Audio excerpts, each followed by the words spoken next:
ദില്ലി മദ്യനയ കേസിൽ അരവിന്ദ് കെജ്രിവാളിന്റെ കസ്റ്റഡി കാലാവധി നീട്ടി. ഏപ്രിൽ 1 വരെയാണ് റോസ് അവന്യൂ കോടതി കസ്റ്റഡി നീട്ടിയത്. 2 വർഷം മുൻപുള്ള കേസാണെന്നും തനിക്കെതിരെയുള്ള കുറ്റം തെളിയിക്കാതെയാണ് അറസ്റ്റ് ചെയ്തതെന്നും കെജ്രിവാൾ കോടതിയിൽ വ്യക്തമാക്കിയിരുന്നു. വിവരങ്ങളുമായി വിഷ്ണു തലൂർ ചേരുകയാണ്. വിഷ്ണു, സ്വാഭാവികമായ നടപടി എന്ന് തന്നെ പറഞ്ഞു വെക്കാം. കാരണം ഇത്തരത്തിലൊരു കസ്റ്റോഡിയൽ ഇൻട്രോഗേഷനു വേണ്ടിയാണ് 7 ദിവസത്തെ കസ്റ്റഡി കാലാവധി ആവശ്യപ്പെട്ടെങ്കിലും അത് 4 ദിവസമാക്കിയാണ് കോടതി നൽകിയത്. ഇതൊരു സ്വാഭാവിക നടപടി മാത്രമാണ്, ഒരു അസ്വാഭാവികതയും വായിച്ചെടുക്കാൻ സാധിക്കില്ല. വിഷ്ണു.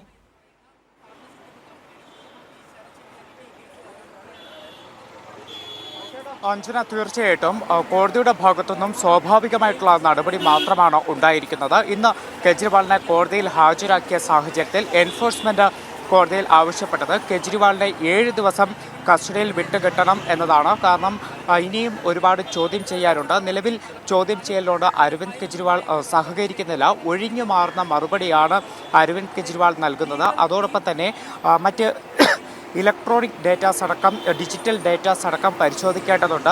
പാസ്വേഡ് അരവിന്ദ് കെജ്രിവാൾ നൽകുന്നില്ല. അതുകൊണ്ടൊക്കെ തന്നെ കൂടുതൽ ചോദ്യം ചെയ്യേണ്ടതുണ്ട്. ഇതിനു പുറമെ ഗോവയിൽ നിന്നുള്ള ചിലരെ നേരത്തെ ചോദ്യം ചെയ്തിരുന്നു. അപ്പോൾ അവരുമായി കൂട്ടിയിരുത്തിക്കൊണ്ടും അരവിന്ദ് കെജ്രിവാളിനെ ചോദ്യം ചെയ്യണം.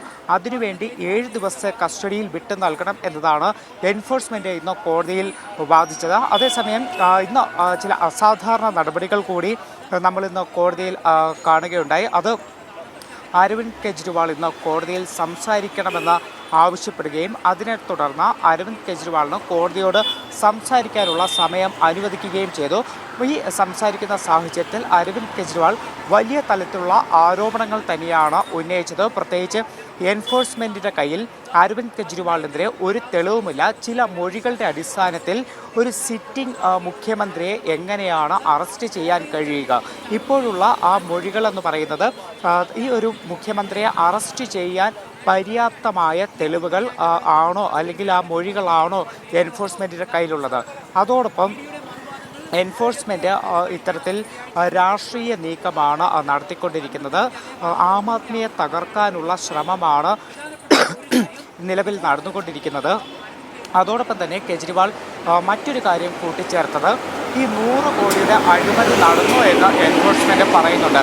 പക്ഷേ ആ പണം എവിടെയെന്ന് എൻഫോഴ്സ്മെൻറ്റ് പറയണം, വെളിപ്പെടുത്തണം എന്നതാണ് കെജ്രിവാൾ പറയുന്നത്.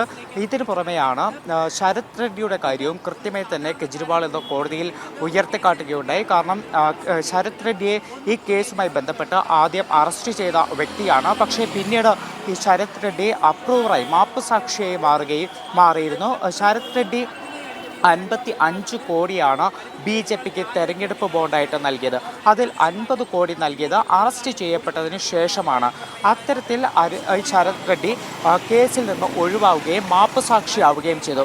ഈ കാര്യം അന്വേഷിക്കണം. അതായത് തെരഞ്ഞെടുപ്പ് ബോണ്ട് വഴി BJP പണം കൈപ്പറ്റിയിട്ടുണ്ട്, അത് അന്വേഷിക്കണം. കോടതി അത് അന്വേഷിക്കാൻ നിർദ്ദേശം നൽകണം എന്ന ഒരു ആവശ്യം കൂടി ഇന്ന് കോടതിക്ക് മുന്നിൽ അവതരിപ്പിക്കുകയുണ്ടായി. എന്തായാലും വലിയ തലത്തിലുള്ള വാദപ്രതിവാദം തന്നെ ഇന്നും കോടതിയിൽ അരങ്ങേറി. എൻഫോഴ്സ്മെൻറ്റ് ഇന്നും ചൂണ്ടിക്കാട്ടിയത് വലിയ തലത്തിലുള്ള ഹവാല ഇടപാട് നടന്നിട്ടുണ്ട്. സൗത്ത് ഗ്രൂപ്പിൽ നിന്നും 100 കോടി കൈപ്പറ്റുകയും ഈ 100 കോടിയാണ് ഗോവ തെരഞ്ഞെടുപ്പിൽ ഉപയോഗിച്ചത് എന്നതുമാണ് എൻഫോഴ്സ്മെൻറ്റ് കോടതിയിൽ ഇന്നും ആവർത്തിച്ച് പറയുന്നത്. എന്തായാലും ഇന്നത്തെ വാദപ്രതിവാദത്തിന് ശേഷം അരവിന്ദ് കെജ്രിവാളിൻ്റെ കസ്റ്റഡി കാലാവധി നീട്ടി നൽകിയിരിക്കുകയാണ്. ഏപ്രിൽ 1 തീയതി രാവിലെ 11:30 കെജ്രിവാളിനെ വീണ്ടും ദില്ലി റോസ് അവന്യൂ കോടതിയിൽ ഹാജരാക്കും. അഞ്ജന. ശരി, വിഷ്ണു തലൂരാണ് വിശദമായ വിവരങ്ങൾ നൽകിയത്. എന്തായാലും ദില്ലി മുഖ്യമന്ത്രി അരവിന്ദ് കെജ്രിവാളിന്റെ ദില്ലി മദ്യനയ അഴിമതി കേസുമായി ബന്ധപ്പെട്ട ഇപ്പോൾ 4 ദിവസത്തേക്ക് കൂടി അദ്ദേഹത്തിന്റെ കസ്റ്റഡി കാലാവധി നീട്ടിയിരിക്കുകയാണ്. 7 ദിവസത്തെ കസ്റ്റഡിയായിരുന്നു ഇഡി ആവശ്യപ്പെട്ടിരുന്നത്. പക്ഷേ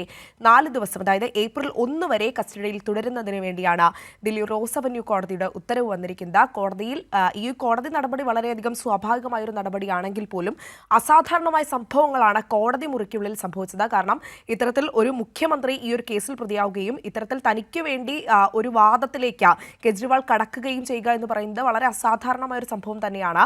എന്തായാലും വിശദമായ വാദം കേൾക്കുന്നതിനും അതോടൊപ്പം തന്നെ ഏപ്രിൽ 1 തീയതി വരെ കസ്റ്റഡി കാലാവധി നീട്ടിയ ഒരു സാഹചര്യമാണ് നിലവിലുള്ളത്. വിവരങ്ങളാണ് വിഷ്ണു തലൂർ നൽകിയത്.